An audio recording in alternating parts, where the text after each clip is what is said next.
आज हम तंत्र सूत्र की विधि का अध्ययन करते हैं और उसकी चर्चा करते हैं। ललाट के मध्य में सूक्ष्म सांस प्राण को टिकाओ। यह जो विधि है यह तीसरी आंख खोलने की विधि है और इस विधि में आपको तीसरी आंख को खोलना है और उसी पे आपको ध्यान लगाना है। आपके शरीर में जो तीसरी आंख का क्षेत्र है, जहाँ पे तीसरी आंख होती है, वहाँ एक सूक्ष्म प्राण की सांस है, वहीं पे आपको ध्यान लगाना है। और अगर ऐसा होता है तो सपने और मौत तक पे अधिकार हो जाता है।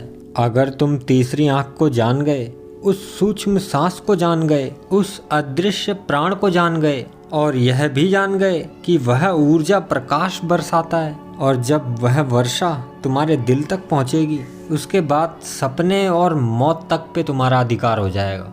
तो इस विधि को करने के लिए आपको इसको 3 हिस्सों में आप ले सकते हो। पहला हिस्सा जो है, एक सांस जो भीतर का प्राण है, जो उसका सूक्ष्म अदृश्य अपार्थिव अंश है, उसी को तुमको महसूस करना होगा। और यह तब होता है जब तुम दोनों आंखों के बीच ध्यान को स्थिर रखते हो, तब यह बड़े आराम से हो जाता है। और अगर तुम ध्यान को अंतराल में टिकाते हो तब भी यह घटित हो जाता है, मगर उतनी आसानी से घटित नहीं होता। और अगर यदि तुम नाभि के केंद्र के प्रति जागरूक हो, जहाँ सांस आती है और उसको छूकर चली जाती है, तो भी यह घटित हो जाएगा और तब तो कम आसानी से घटित हो जाएगा। उस सूक्ष्म प्राण को जानने का सबसे अच्छा रास्ता है तीसरी आंख में स्थिर हो जाना। वैसे तुम जहाँ भी केंद्रित हो वह घटित हो जाएगा।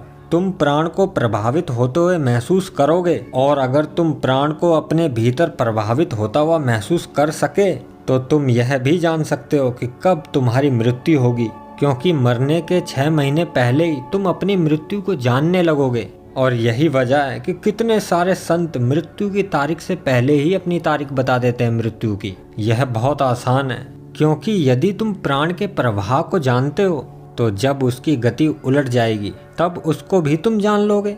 मृत्यु के 6 महीने पहले प्रक्रिया जो है वह उलट जाती है। प्राण तुम्हारा बाहर जाने लगता है, तब सांस इसे भीतर नहीं ले जाती बल्कि उल्टा बाहर ले जाने लगती है। इसलिए हमेशा याद रखो कि भीतर आने वाली सांस और बाहर जाने वाली सांस दोनों एक नहीं है। वह जब अंदर आई तो तुमने उसके प्राण को पी लिया और सांस जो है वह खाली हो गई। इसलिए देखा जाए तो ये सूत्र बहुत महत्वपूर्ण है। ललाट के मध्य में यानी कि तीसरी आंख के क्षेत्र जहाँ होता है, वहाँ पर सूक्ष्म सांस को प्राण को टिकाओ। जब तुम नींद में उतर रहे हो तभी इस विधि को करना और दूसरे समय में मत करना।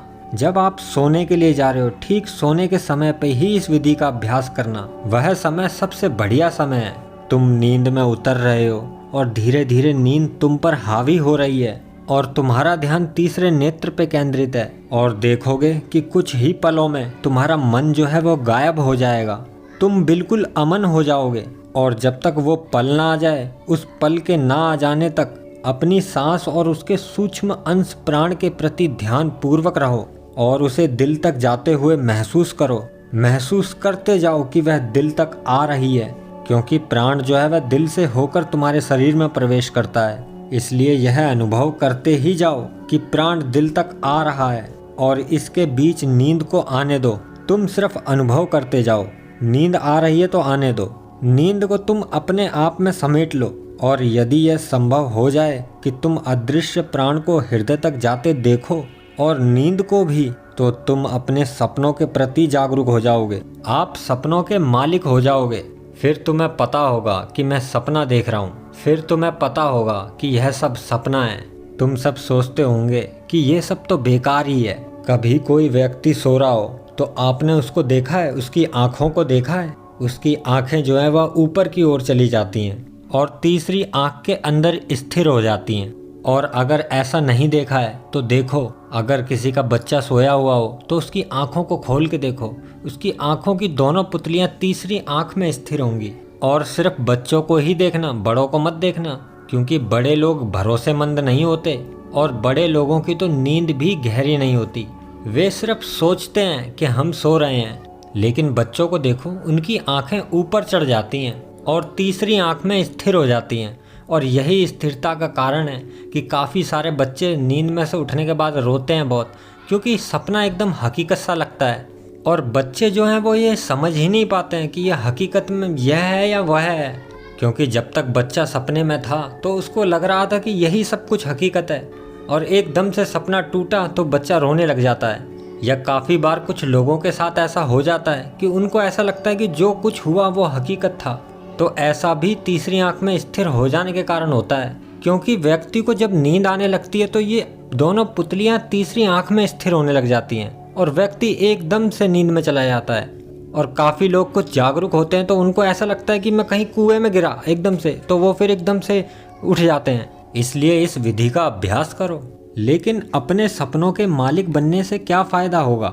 क्या यह सब कुछ जानना बेकार है? नहीं, यह बेकार नहीं है।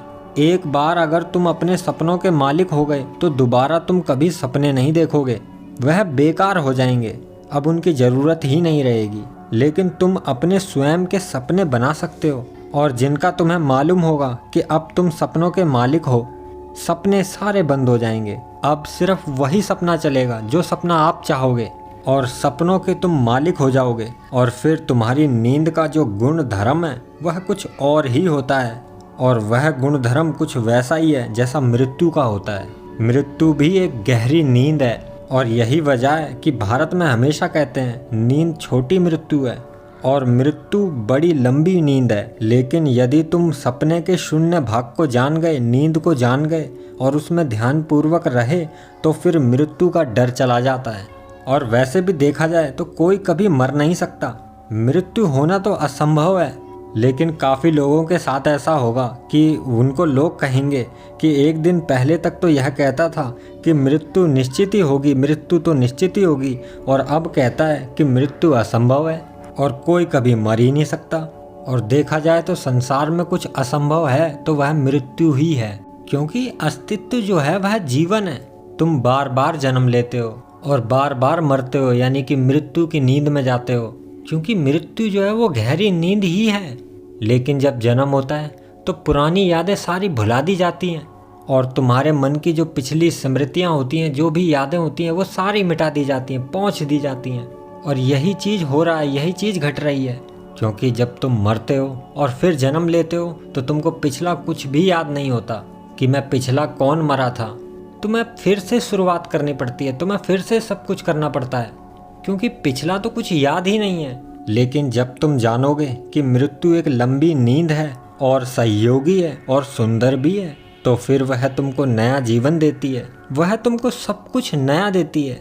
और उसके बाद तो फिर मृत्यु भी समाप्त हो जाती है, क्योंकि मृत्यु जैसा तो कुछ था ही नहीं। लेकिन मृत्यु को भी जान लिया गया कि ये भी एक झूठ है, सत्य कुछ और ही है, और सत्य तो पहचान लिया गया है। इसलिए विधि का इस्तेमाल करो और यह समझो कि मृत्यु एक नींद है, तो यह तुम्हारी सहायता कर सकती है, आपको दिशा दे सकती है। क्योंकि अगर तुम अपने सपनों को दिशा दे सकते हो तो तुम मृत्यु को भी दिशा दे सकते हो। तुम सब कुछ चुन सकते हो, तुम कहाँ पैदा होना चाहते हो, कब पैदा होना चाहते हो, किससे पैदा होना चाहते हो, किस रूप में पैदा होना चाहते हो, तब तुम अपने जीवन के मालिक हो जाते हो। हाँ, तुम दिशा दे सकते हो। तुम एक बार तुम अपने सपनों के प्रति दिशा देने लग गए तो तुम सब कुछ को दिशा दे सकते हो, क्योंकि यह संसार सपनों का ही बना हुआ है और सपनों का ही यह जीवन बना हुआ है। इसलिए जब तुम सपनों पे अधिकार जमा लेते हो तो सब कुछ पे अधिकार जमा लेते हो। और यह सूत्र तो यहाँ तक कहता है कि स्वयं मृत्यु पर भी अधिकार जमा लेते हो। और उसके बाद कोई भी व्यक्ति अपने आप को एक विशेष तरीके का जन्म भी दे सकता है, विशेष तरीके का जीवन भी दे सकता है। लेकिन यह सब कुछ वही कर सकता है जो जान गया है। लेकिन बाकी सब लोग तो शिकार हैं, वो लोग नहीं जानते कि क्यों जन्म होता है और क्यों मरते हैं, कौन हमें चलाता है और हमें चलाने के पीछे का कारण क्या है। और फिर वो देखते हैं कि कोई कारण दिखाई नहीं देता, सब कुछ अराजकता है, ये तो संयोग की बात है, जैसा संयोग है वैसा ही सब कुछ हो रहा है। और ऐसा वे लोग इसलिए बोलते हैं क्योंकि वे लोग मालिक नहीं हैं। लेकिन अगर एक बार मालिक हो जाएं तो फिर ऐसा नहीं रहेगा, सब कुछ संभव हो जाएगा। ओम नमः शिवाय।